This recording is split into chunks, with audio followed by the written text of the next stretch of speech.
இன்னைக்கு cook with கோமாளியில Bharathi Kannamma சீரியல்ல வர ரோஷினி அவங்களுக்கு வஞ்சரம் கிடைச்சிருந்தது.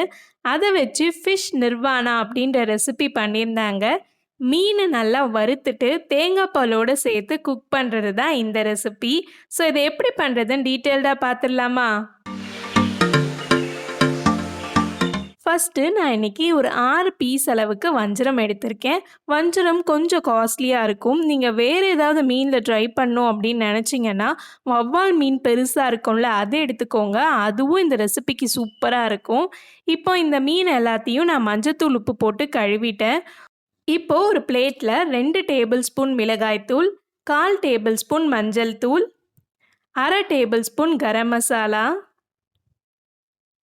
1/4 டேபிள் ஸ்பூன் இஞ்சி பூண்டு பேஸ்ட்டு சேர்த்துக்கலாம்.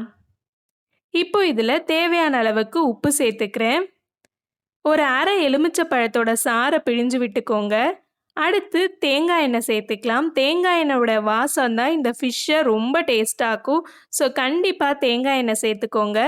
ஒரு 2 டேபிள் ஸ்பூன் தேங்காய் எண்ணெய், 2 டேபிள் ஸ்பூன் தண்ணி சேர்த்து இந்த மாதிரி நல்லா திக்கான பேஸ்ட்டாக ரெடி பண்ணிக்கோங்க.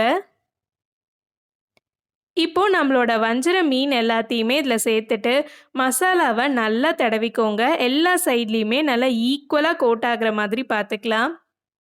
ஃபிஷ்ஷு ரொம்ப சாஃப்டாக இருக்கும். ஸோ கொஞ்சம் மெதுவாக பார்த்து எல்லா சைடும் தடவிட்டு இது ஒரு அரை மணி நேரம் அளவுக்கு ஊற வச்சுக்கோங்க. அப்போ தான் பொரிக்கும் போது மீனுக்குள்ளார மசாலாலாம் நல்லா இறங்கும். அடுத்து நம்மளோட மீனெல்லாம் பொரிச்சிடலாம். நான் இன்றைக்கி தேங்காய் எண்ணெயில் தான் பொரிக்க போகிறேன். இந்த மாதிரி எண்ணெய் சேர்த்துட்டு அதில் நம்மளோட வஞ்சரம் மீன் எல்லாத்தையும் சேர்த்துடலாம்.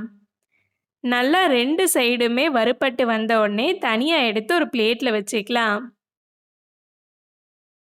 அடுத்து அடுப்பில் இந்த மாதிரி ஒரு மண் சட்டி வச்சுக்கோங்க. மண் சட்டியும் இந்த வாழை இலையும் சேர்ந்து வரும்போது வாசனை ரொம்ப சூப்பராக இருக்கும். ஸோ கண்டிப்பாக இந்த ரெசிபி ட்ரை பண்ணும்போது மண் சட்டியில் ட்ரை பண்ணுங்கள். இப்போ இந்த மாதிரி வாழை இலையை வச்சுட்டு அதில் 1 டேபிள் ஸ்பூன் அளவுக்கு தேங்காய் எண்ணெய் சேர்த்துக்கலாம். அடுத்து நம்ம வறுத்து வச்சுருக்க அந்த மீன் எல்லாத்தையும் இதில் சேர்த்துட்டு 1/2 கப் அளவுக்கு தேங்காய் பால் எடுத்து வச்சுருக்கேன், அதையும் இதில் சேர்த்துடுறேன்.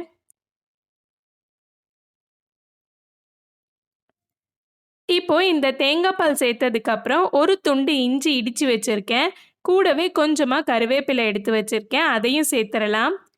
இப்போ இதில் ஒரு 1/2 டேபிள் ஸ்பூன் பெப்பர், கொஞ்சமாக உப்பும் சேர்த்துக்கலாம்.